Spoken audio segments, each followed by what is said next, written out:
आज मैं आपको सफलता के नियम से पहले असफलता के नियम बताऊंगा। जब तक तुम अंदर के इन गद्दारों को, इन ट्रेटर्स को खत्म नहीं करोगे, एक व्यक्तिगत योद्धा तो बने रहोगे। यानी लोग कहेंगे टैलेंटेड बहुत था, दिमाग बड़ा अच्छा था, सपने बड़े अच्छे थे, लेकिन आईएएस नहीं बन पाया। मुझे बताओ, अगर मैंने अनसक्सेसफुल होने के कारण एक स्टूडेंट यूपीएससी में अनसक्सेसफुल क्यों होता है, टॉपर्स ने कैसे उनको हटाया, एक अटेम्प्ट खराब करने के बाद, 2 अटेम्प्ट खराब करने के बाद, 3 अटेम्प्ट खराब करने के बाद, तो बिना अटेम्प्ट खराब किए वो गलतियां हटा सकते हो अपनी जिंदगी से। अगर तुम अनसक्सेसफुल होने के कारणों को हटा दोगे तो तुम्हारे हिस्से में क्या आएगा। मैं जब लवासना हर साल जाता हूं अपने स्टूडेंट से मिलने जो सक्सेसफुल ट्रेडिंग कर रहे हैं, वो कहते हैं कि सर एक काम प्लीज हर बार बच्चों को बोलिए। वो कहते हैं प्लीज सर बोलिए। याद है एक पिक्चर आई थी 300, याद है?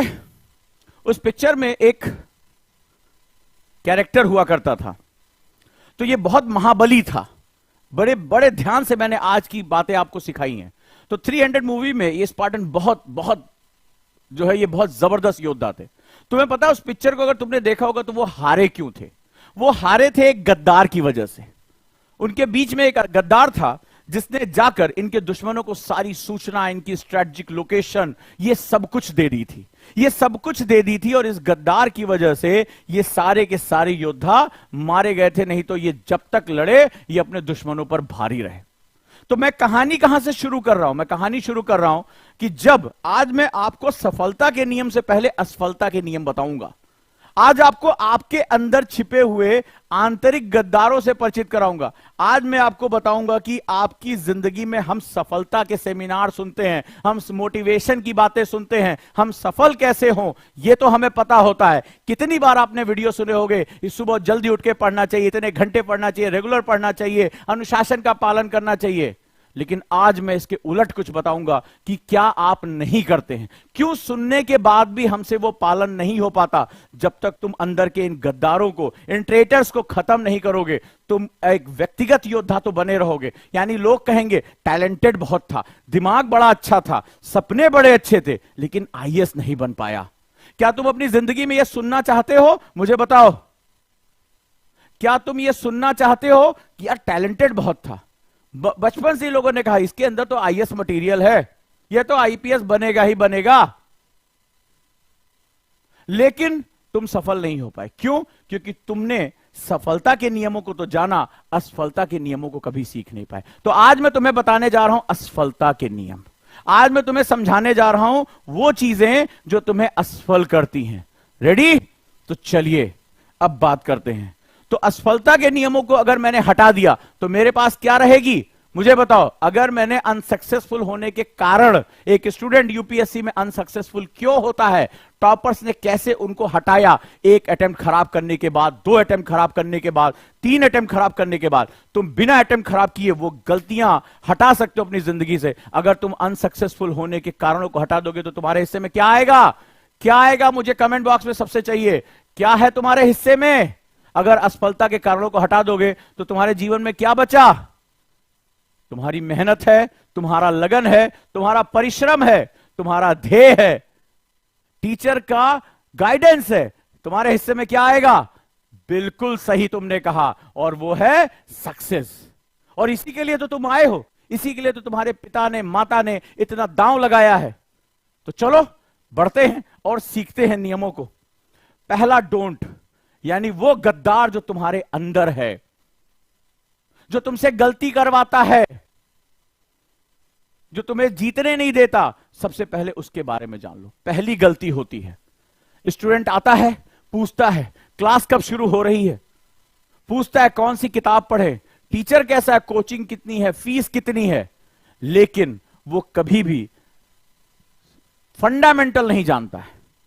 तो अगर आप सबसे पहले उनमें से हैं जिन्होंने सिलेबस एनालिसिस, सिलेबस पढ़ना नहीं, एनालिसिस, एक एक बात के अंदर छुपी हुई बातें, तो अगर जो अवॉइड करता है सिलेबस एनालिसिस और प्रीवियस ईयर क्वेश्चन पेपर, ये 2 चीज अगर जो अवॉइड करता है, आगे चलकर उसका वही हाल है कि एक बिल्डिंग है, बड़ी खूबसूरत बनी हुई है, लेकिन उसकी नींव बहुत कच्ची और कमजोर है। तो जरा से झटके पे क्या हो जाएगी? बिल्डिंग गिर जाएगी। तो जरा सा ही पेपर ट्विस्ट होता है और वो खत्म हो जाते। क्यों? क्योंकि सिलेबस के बिना तुम किसी किताब को जान ही नहीं पाओगे कि क्या पढ़ना है और क्या नहीं पढ़ना है। तुम कभी न्यूज़पेपर पे मास्टरी नहीं कर पाओगे, तुम कभी भी आंसर राइटिंग अच्छे से नहीं कर पाओगे क्योंकि टॉपिक ओवरलैप हैं, मुझे पेपर के हिसाब से आंसर राइटिंग करना होता है। अब डोंट संख्या 2, दूसरा गद्दार, don't preparing for prelims and mains simultaneously, यानी एक साथ प्रीलिम्स और मेन को तैयार ना करना। तीसरी सबसे बड़ी गलती, ये मैं जब लबासना हर साल जाता हूं अपने स्टूडेंट से मिलने जो सक्सेसफुल ट्रेडिंग कर रहे हैं, वो कहते हैं कि सर एक काम प्लीज हर बार बच्चों को बोलिए, वो कहते हैं प्लीज सर बोलिए, कि उनसे बोलिए लिखो लिखो लिखो, जितना हो सके आंसर राइटिंग प्रैक्टिस करो, जितना हो सके। बोला ये मोस्ट इंपॉर्टेंट है। और अगर आपने देखा होगा श्रुति और मेरा इंटरव्यू, तो उसने एक लाइन बड़ी प्यारी बोली थी कि सर अभी वही मैंने एक ऐसे ही बात पूछा कि भैया सबको बता दो कि कैसे सक्सेस होना है। बोला क्लासिकल मेथड से ही सक्सेस होंगे, मतलब जो पढ़ो उसको लिखो, जो पढ़ो उसको लिखो। देखा गया है कि मेंस में फेलियर का बिगेस्ट रीजन 1750 मार्क्स में फेल होने का बिगेस्ट रीजन होता है अवॉइडिंग आंसर राइटिंग। और यह बीमारी बहुत बड़ी है, मोर देन 80% स्टूडेंट इस बीमारी से ग्रसित हैं। कभी कभी जोश में आकर 1-2 पेज लिख लिया, इसके बाद वो लिखना नहीं चाहते हैं। मुझे बताएं कितने लोग इस अवॉइड स्टेटर, इस गद्दार, अपने अंदर छुपी हुई गलती को, कितने लोग हैं जो डेली न्यूनतम 3 से 4 आंसर राइटिंग करते हैं, भले चाहे वो 150 वर्ड की हो, 200 वर्ड की हो, सिंपल से टॉपिक्स की हो। कितने ऐसे लोग हैं जो डेली 3 to 4 आंसर राइटिंग अपनी प्रिपरेशन के डे 1 से शुरू करते हैं। और मैं ये तक कहता हूं आंसर राइटिंग नहीं कर पाओ तो राइटिंग तो करो। आज आप पहले दिन, आज आपने क्लास की, आज मैंने क्या सीखा, बस यही लिख दो। इसके पीछे का विज्ञान में बहुत लंबी क्लास में इसी YouTube चैनल पे बता चुका हूं। और आप लोगों से मेरा निवेदन है, आप में से बहुत से लोगों ने चैनल को सब्सक्राइब ही नहीं किया है, कृपया सब्सक्राइब करें और टीम को कॉल करके कहे कि मुझे प्लेलिस्ट दीजिए ओजांग सर की, जहां उन्होंने आंसर राइटिंग के स्ट्रक्चर्स बताए हैं, कैसे कैसे किया जाता है, क्या दिक्कतें हैं। आप फॉर्म भर सकते हैं, हम ग्रुप में आपको उसके लिंक भेज देंगे कि आप कैसे आंसर राइटिंग का जो हमारा ब्रेन है, मोटर एक्टिविटी है, वो क्यों जरूरी है। कितने लोग इस बीमारी का शिकार हैं, अवॉइड करते हैं। अवॉइड वर्ड पे ध्यान दो, अरे छोड़ यार आज नहीं, अभी पढ़ लें यार, आज तो 20 चैप्टर पढ़ने हैं, 20 पेज पढ़ना है। कितने लोग अवॉइड करते हैं, मुझे ईमानदारी से बताओ, मुझसे झूठ ना बोलना। अगला गद्दार, डोंट चूज ऑप्शनल वाइजली। वैकल्पिक विषय को तो हम सबसे फालतू समझते हैं, 500 मार्क्स का होता है, 500 मार्क्स, 500। और मैं इसको कहता हूं यूपीएससी का गेटवे है। जिसने 300 प्लस मार्क्स टच कर लिया, कोई माई गलाल उसको फाइनल लिस्ट में आने से रोक ही नहीं सकता, क्योंकि इसका सिलेबस स्टैटिक होता है। और ऑप्शनल मैंने क्या लिया, वाइजली, यानी बुद्धिमानी पूर्ण से जो है चुनना है, बुद्धिमानी से चुनना है।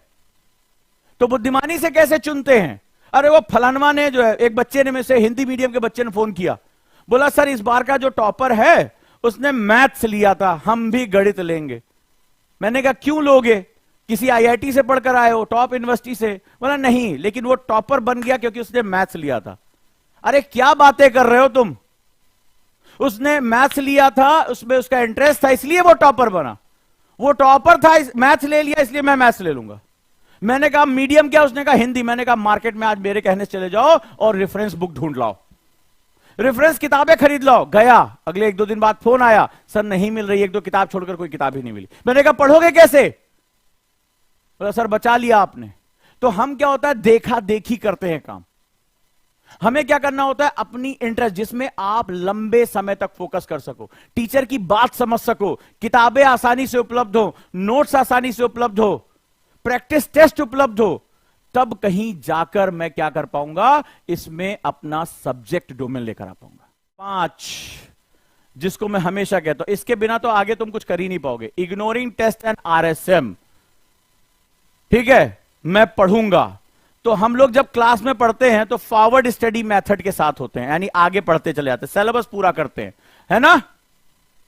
यानी हम फेंकते चले। तो जब किसान जब खेत में बीज बोता है, तो जब आप किताब पढ़ते हो, टीचर से आप जो लेक्चर करते हो अटेंड, तो क्या करते हो, बीज बोते हो। लेकिन क्या किसान फसल को बो के छोड़ देता है? क्या काम करता है?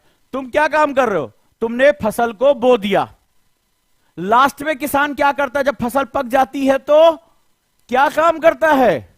उसको लाभ कैसे मिलेगा? उसने जो परिश्रम किया उसका आउटपुट कैसे मिलेगा? उसका घर कैसे चलेगा? कैसे चलेगा मेरे भाई? कैसे चलेगा? फसल को काटेगा, उसको गट्ठर बनाएगा, प्रोसेस करेगा, है ना? गेहूं की दवाई होगी, धान की कुटाई होगी, और उसको बोरे में पैक करेगा। हां या ना? यानी जो उसने बोया है वो उसको अपने पास वापस लेकर आता है या फसल में छोड़ देता है। आपसे सबसे बड़ी गलती होती है, आप छोड़ देते हो उसको। अरे सर मैंने किताब पढ़ ली। अच्छा, तुमने खुद को चेक किया कि मेरे क्वेश्चन कितने सही हो रहे हैं? तुमने टेस्ट लगाया, आरएसएम किया, रिवर्स स्टडी मेथड, कि चलो फसल जो है उसको प्रोसेस भी तो करते हैं, जरा जांचते भी है कि इतिहास पढ़ा, भूगोल पढ़ा, पॉलिटी पढ़ा, लाओ उसको चेक तो कर ले। कितने लोग हैं जो डेली टेस्ट देते हैं? डेली ऑब्जेक्टिव टेस्ट, चाहे 10 ही क्वेश्चन हो, 20 क्वेश्चन हो, डेली कितने लोग टेस्ट देते हैं? डेली, आदत की तरह। चलो 10 क्वेश्चन कर लेते हैं, मुझे सभी लोग जवाब दें। ये किसका गद्दार है मुझे बताएं। यस सर, डोंट 5 मेरी प्रॉब्लम है, बताइए। डोंट 5 प्रॉब्लम या नो प्रॉब्लम? मैसेज करिए, प्रॉब्लम या नो प्रॉब्लम। आज आपको समझ में आएगा। सेम किताबें श्रुति शर्मा के पास भी थी, सेम समय श्रुति शर्मा के पास भी था, उसकी मुश्किलें और तुम्हारी मुश्किलें सेम थी, सेम दिमाग था, सेम सपने थे, लेकिन वो सफल हो गई और बाकी लोग सफल नहीं हो पाए। यही अंतर होता है, यही अंतर होता है। प्रॉब्लम है? बताइए मुझे, सभी लोग कमेंट करिए। Lack of revision. किसके किसके टाइम टेबल में रिवीजन का टाइम टेबल नहीं है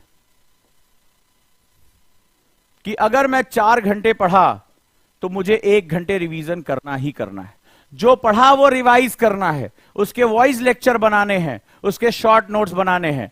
किसकी जिंदगी में ये सबसे बड़ी प्रॉब्लम है? यकीन मानो, निगेटिव मार्किंग कराने में ये सबसे बड़ा उस्ताद है, सबसे बड़ा गद्दार है।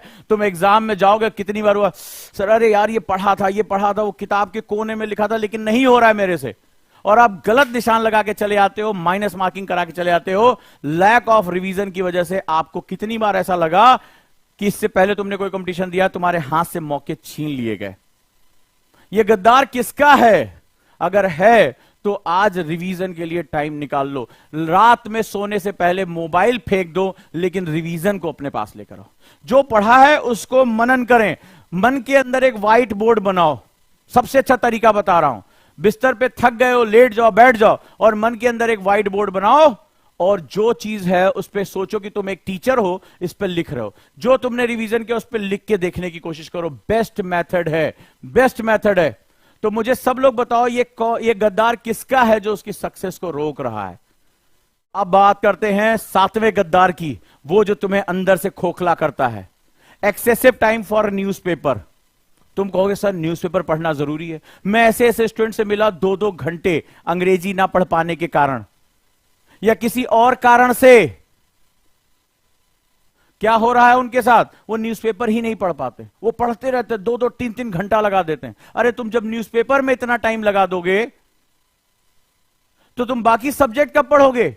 तुम्हें एक लिमिटेड टाइम लगाना है और अपने सिलेबस या जो पहला था उसके अकॉर्डिंग न्यूज़ पे कब्जा कर लेना है। क्या जीएस पेपर 1 है, क्या जीएस पेपर 2 है, क्या जीएस पेपर 3 है, मुझे कब्जा कर लेना है इस पे।